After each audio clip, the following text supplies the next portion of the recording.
Hello' friends, চিটামিক্স video' চেনেললৈ আপোনালোক সকলোকে স্বাগতম জনাইছোঁ। ভোগালী বিহুৰ সকলোৱে ঘৰত পিঠা পনা বনাই, ময়ো এয়া তিল পিঠা বনালোঁ। নাৰিকল দি বনাইছোঁ মই। তিল পিঠা বুলি কয় তিল দিয়ে কাৰণে, আৰু নাৰিকল দিয়া কাৰণে নাৰিকল পিঠা বুলিও কয়।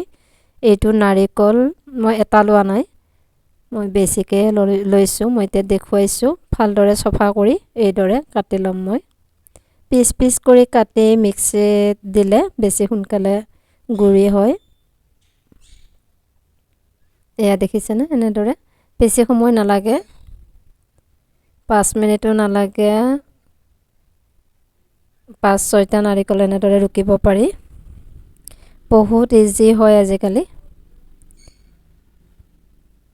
যিসকলে মিক্সিত এনেদৰে কৰি পোৱা নাই ট্ৰাই কৰিব। এতিয়া মই এইখিনি ধুনীয়াকৈ গুৰ মিঠাৰ সৈতে ভাজি ল'ম। ধুনীয়াকৈ মিহি হৈ যায়। এয়া গুৰ মিঠাৰ সৈতে মই ভাজি ল'ম। এয়া ভাজি ল'লোঁ।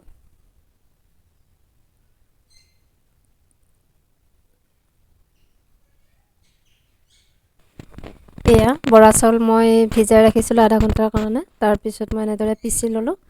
এতিয়া মই পিঠা বনাম ইয়াৰ পৰা।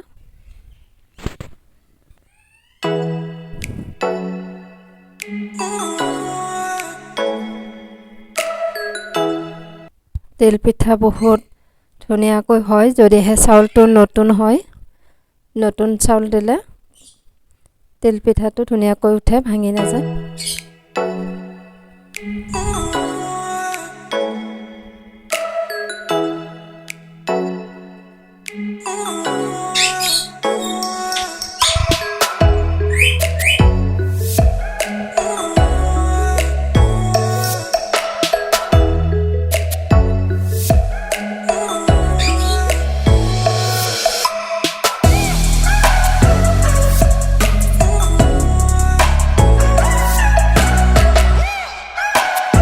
মই এখন কাপোৰ হাতত বান্ধি লৈছোঁ যাতে হাতখনত তাপটো নালাগে, যিহেতু মই খৰিত বনাইছোঁ। এয়া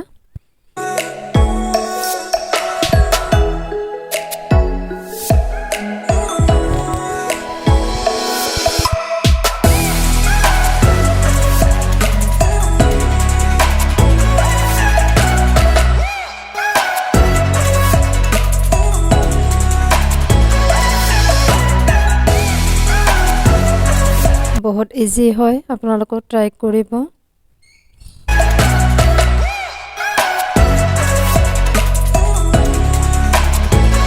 চেনিৰেও বনাব পাৰি, কিন্তু মই গুড়েৰে বনাইছোঁ।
চাউলটো মই মিক্সিতে খুন্দি লৈছিলোঁ, আধা ঘণ্টাৰ কাৰণে ভিজাই ৰাখিছিলোঁ। তাৰপিছত মই চাউলটো পানীটো তৰিয়াই ৰাখিছিলোঁ।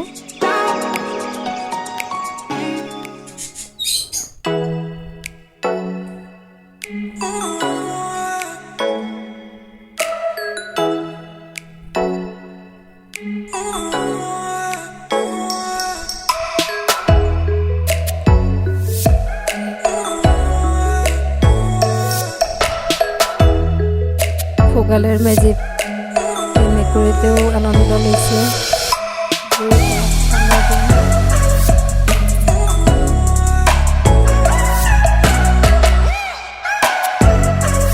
হৈ গ'ল।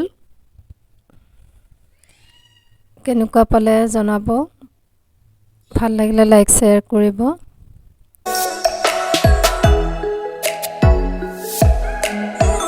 আজিলৈ এৰিছোঁ, আকৌ নতুন ভিডিঅ'ৰ সৈতে আকৌ আহিম। ধন্যবাদ।